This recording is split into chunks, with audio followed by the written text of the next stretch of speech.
Hi pan people, good day and welcome back to our channel, Mergence Garden. So, today guys ay magpo-propagate tayo nitong ating flapjack. Ayan.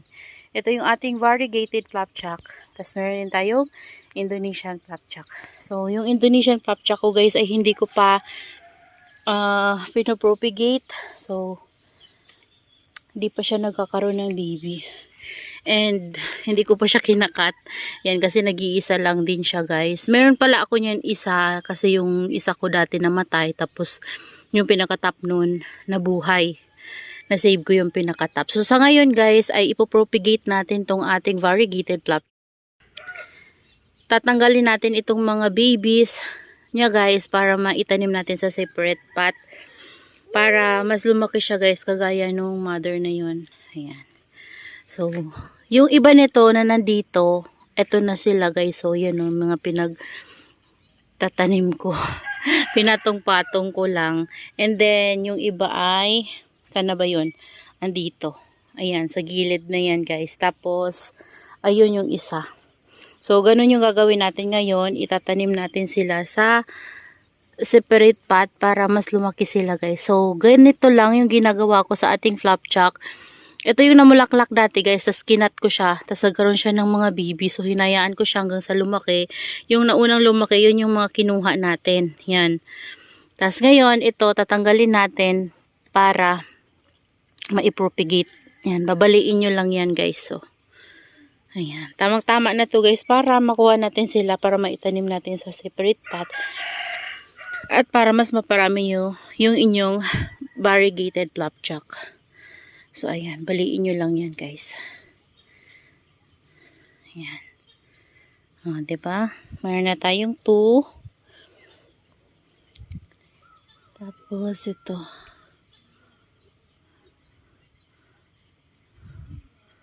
Ayan. Ganda ng var niya, no?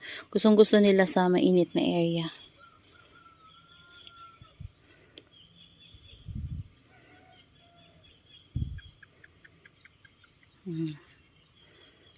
Yan, 4 na.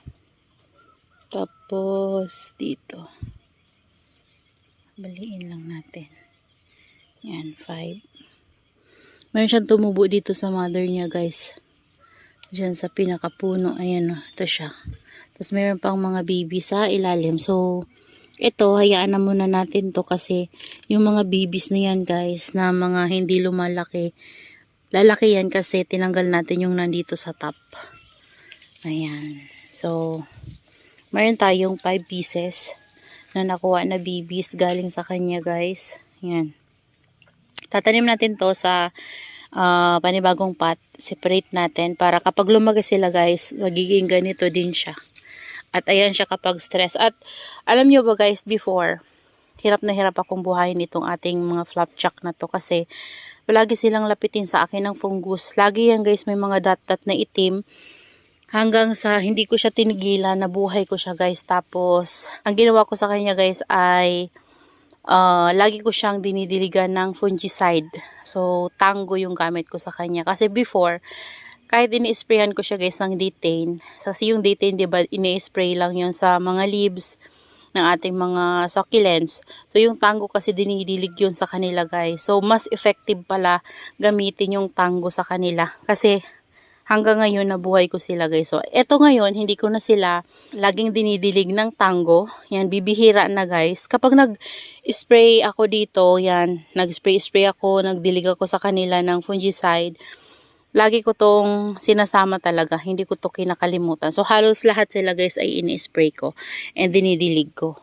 So, ayan, hanggang ngayon guys ay okay na sila sa akin. Tingnan nyo yung leaves, oh. Ganda niya, no? Sobrang laki at sobrang red na ng leaves niya. Kasi dito na area guys ay naka-direct sun. Ayan, yung ating Indonesian flapjack naman. Tingnan nyo. Ayan. Ganda na ng leaves niya. Nagkaroon na siya ng color. Ayan. Kasi sa loob ng greenhouse, nagiging ganito siya pero hindi gaano. Ayan. So, buti na lang guys, kinaya din ito yung sobrang ulan. So, before, natatakot ako sa kanila na i-rain or shine sila guys, kasi ayun, ang bilis nilang lumambot yung leaves, tapos pati yung stem ang bilis mabulok. So ngayon hinahayaan ko na lang talaga, nanineglect ko na nga sila guys, pero thankful naman ako guys kasi buhay sila. Ayan, so magpe-prepare lang ako guys ng pot para sa ating mga nakuhang bibis para maitanim natin sila. And doon ko muna sila guys sa loob ng greenhouse hanggat wala pang roots, and then kapag nagkaroon na sila ng roots ay ilalagay ko na sila dito sa vacant natin na nandito. Ayan. Hi guys, ito yung ginawa nating soil mix para sa ating mga variegated flapjack. So nakapag-ready na ako ng 4 pots sa kanila at bagong gawa ko ulit to guys. Ayan. So ayan, madumi yung kamay ko. Yung gamit natin guys ay garden soil. Ayan. May buo-buo pa. Tapos naglagay ako ng rice hull. Ayan, rice hull. Tapos yung sa ilalim ng pot natin ay fresh rice hull guys. Ayan. Lalagyan na natin yan. Ayan. So yung iba palagay sa babies na nandun sa kinuha ko na din para maitanim na din natin siya sa separate pot. Kasi masyado ng kumpulan doon sa natin pot na malaki. Ayan. So ayan guys, okay lang yan guys kahit bagong harvest lang natin sila, may sugat pa. Naman tong soil natin, hindi naman siya basa. Ayan. Tapos ilang natin yan dyan.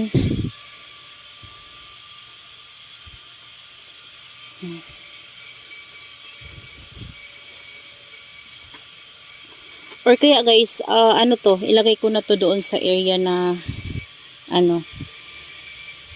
vacant natin dito sa labas. Sanay naman sila sa sunlight. So hindi naman to guys mo sa sunburn. Yan o, sugat pa siya. Pero okay lang yan. Basta wag lang siya guys babasain. Kasi kapag to nabasa guys, magra-rot yan siya.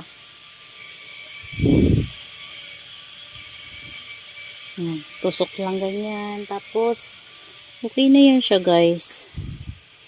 Yan. So, mayroon pa tayong isa dito guys. Ayan, ito yung kinuha ko na baby na una kong na-harvest. So, gagawan ko lang siya ng soil mix para maisabay natin siya dito. Ayan. So, ayan na guys, naitanim ko na siya. Ayan, yung ating mga nakuhang babies galing sa ating variegated flapjack. Ayan, so ita-transfer ko na siya guys dun sa vacant area natin. Ayan na guys, yung mga naripat natin na mga babies ng ating variegated flapjack. At ayan yung pinagkuhanan natin. Nakalbo na. Ayan. So, lalaki na yan sila guys kapag nabuhay yan sila. Pero sure naman ako guys, mabubuhay yan kasi hindi naman sila maarte na sa akin ngayon. Dati lang maarte sila sa akin guys. Pero ngayon nakuha ko na yung kiliti nila. So, plant and neglect lang guys. Tapos, syempre, alagaan din natin sila sa fungicide para hindi sila magkaroon ng mga fungus sa kanilang leaves. Kasi kapag nagkaroon sila ng gano'n, namamatay sila guys. So, nakadepende naman din sa atin siguro guys. Kasi meron namang ibang mga succulent flower na abilis nilang makabuhay ng ganito talaga. Walang problema sa kanila, walang kaarte-arte. Pero sa akin kasi before, yun yung nangyari sa akin guys. Medyo nahirapan ako nito nung una kasi nga nagkakaroon sila ng fungus. So, nahanapan ko naman siya ng paraan. So, yun nga, dinidilig ko sila lagi ng tango. Pero ngayon, hindi na gaano ako guys nagdidilig sa kanila. Dati talaga lagi ko talaga sila guys dinidilig ng tango. Kasi nga, ayun, nagkakaroon sila ng mga dark spots sa leaves. Pero ngayon, okay na at madali na lang sila alagaan para sa akin. Ayan. So, yan na sila guys. At dito, sasabak na sila sa initan. So, sure naman ako guys na hindi uulan. Siguro kapag umulan man na yan sila. Tuyo na yung mga sugat nila sa kanilang puno. So, ayan. Mainit dito ngayon guys. Pero medyo maulap nga lang. Ayan. Ayan. Maulap. So, yan yung panahon dito. Pero sure ako, mainit dito maghapon. Ayan. So, that's all for today's video, guys. Yan, I hope you enjoy watching and see you on my next vlog. Happy gardening, everyone. Bye!